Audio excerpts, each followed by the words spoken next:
नमस्कार। आप सभी के अपने चैनल सनातन धर्म ज्ञान पर एक बार फिर से बहुत बहुत स्वागत है। आशा करते हैं कि आप और आपके परिवारजन सभी स्वस्थ होंगे और बहुत अच्छे होंगे। इसी कामना के साथ आइए बढ़ते हैं हमारे आज के अद्भुत क्रमांक की ओर। वैसे तो महाराज जी की प्रत्येक शिक्षा आपके बहुत ही महत्वपूर्ण होती है, लेकिन जीवन में बड़े मुकाम को हासिल करने के लिए फिर महाराज जी द्वारा बताई गई कुछ विशेष शिक्षाएं हैं, जो कि आज के इस क्रमांक में हम आपको बताएंगे, जिनके फलस्वरूप आप अपने जीवन में बड़े से बड़े मुकाम को हासिल कर सकते हैं, उसमें सफलता पा सकते हैं। और बहुत से ऐसे महाराज जी के अनन्य भक्त हैं जिन्होंने इस बात को सच साबित करके दिखाया है। आज के क्रमांक में हम आपको बताएंगे ऐसे ही महाराज जी द्वारा बताई अद्भुत बातें, जिनसे आप अपने जीवन में हर सुख सुविधा को आसानी से प्राप्त कर सकते हैं। आइए क्रमबद्ध तरीके से बात करते हैं इन तथ्यों पर। आइए बात करते हैं पहले मुख्य तथ्य के ऊपर, जो महाराज जी अपने अनन्य भक्तों को बतलाते हैं।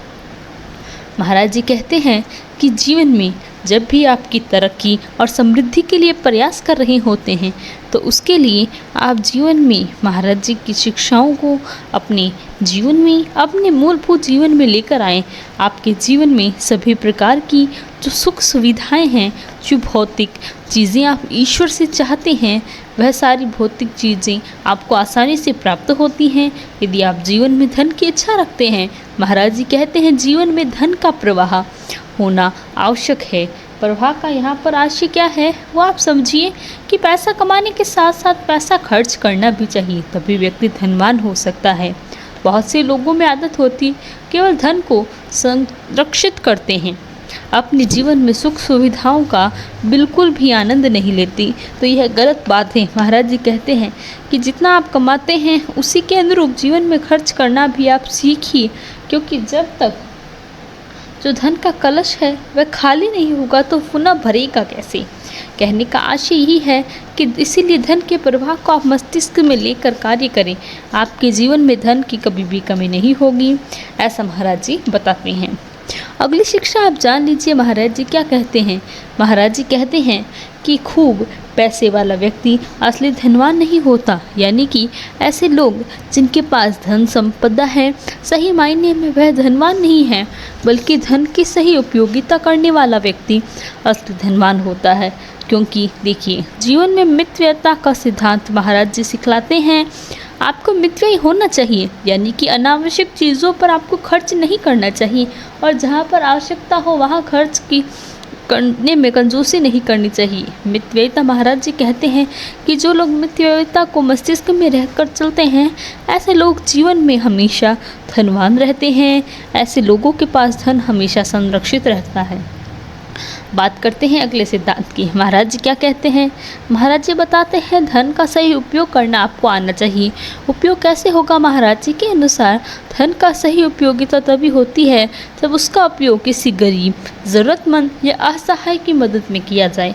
बहुत से लोगों की आदत होती है, आपके जीवन में आपके समक्ष कोई असहाय व्यक्ति है, आप यह भी जानते हैं कि बहुत गरीब है, उसके पास किसी प्रकार का कोई साधन नहीं है, आप यह भी जानते हैं कि आप अंतर्मन से इस व्यक्ति की सहायता भी कर सकते हैं, लेकिन आपका मन तो आपको चीख चीख कर ये बात कह रखा है उस व्यक्ति को आपको सहायता करनी है, लेकिन आपकी धन संरक्षितता के चक्कर में, आप धन के संरक्षण के चक्कर में उस व्यक्ति की सहायता नहीं करते हैं।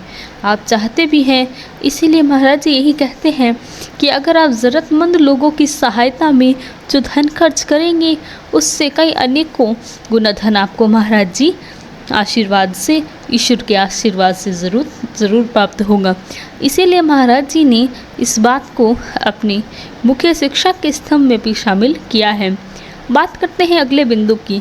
महाराज जी कहते हैं जीवन में जो लोग दूसरों की मदद करते हैं उनको भगवान स्वयं धनवान बनाते हैं।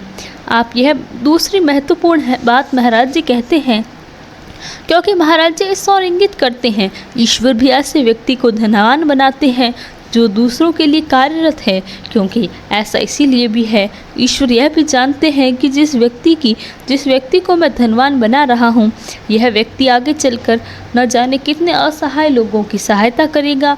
ऐसे लोगों के लिए, यानी कि उन असहाय लोगों के लिए ही सही मायने में भगवान वही व्यक्ति है जो उन्हें ज़रूरत पड़ने पर सहायतार्थ होता हो हाथ आगे बढ़ाता है। बात करते हैं अगले मुख्य बिंदु की। महाराज जी आगे क्या बताते हैं? महाराज जी कहते हैं कि जीवन में व्यक्ति को कभी भी गरीब नहीं मानना चाहिए। स्वयं को वह बहुत से लोगों की आदत है कि जीवन में आज जो सब कुछ आपके पास है उस पर भी आप ईश्वर के धन्यवाद करने के बजाय स्वयं को बहुत ही क्षीण मान लेते हैं। महाराज जी क्या कहते हैं आप सुनिएगा। महाराज जी कहते हैं कि खुद को कभी भी गरीब नहीं समझना चाहिए। जो व्यक्ति कल्याण और भक्ति के भाव से भरा है वह कभी भी गरीब नहीं हो सकता। यह मानना ही, यह कहना ही श्री महाराज जी का है। इसीलिए जो लोग जीवन में इस बात को अपने मस्तिष्क में हमेशा लेकर चलते हैं कि वह व्यक्ति तो उस दूसरों से कई गुना धनवान है, हम तो गरीब के गरीब रह गए, हमारे पास कभी जीवन में धन नहीं आएगा, इस प्रकार के नकारात्मक विचार और नकारात्मक प्रभाव आपके मस्तिष्क को, आपके जीवन को सही मायने में क्षीण कर देते हैं, गरीब बना देते हैं। जबकि आप गरीब नहीं होते।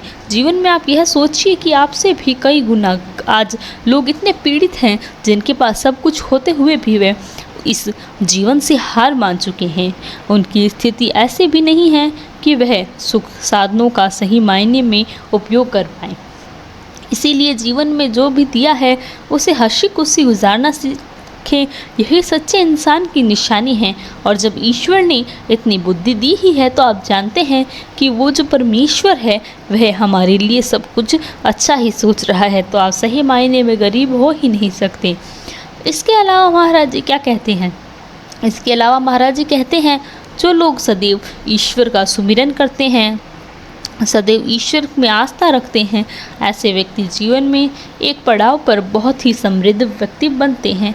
क्योंकि ईश्वर का मन में रखना ऐसा ही है जैसे तिजोरी में धन का रखना। जिस प्रकार से हम तिजोरी में धन को संरक्षित करते हैं, पल पल निगरानी करते हैं, उसी प्रकार से मन में ईश्वर रूपी धन को रखने वाला व्यक्ति ही सदैव ईश्वर को याद करने वाला व्यक्ति सदैव ईश्वर के नज़दीक रहता है। और ऐसे व्यक्ति को ईश्वर कभी भी बलहीनता सदैव शक्तिशाली और बनाते हैं।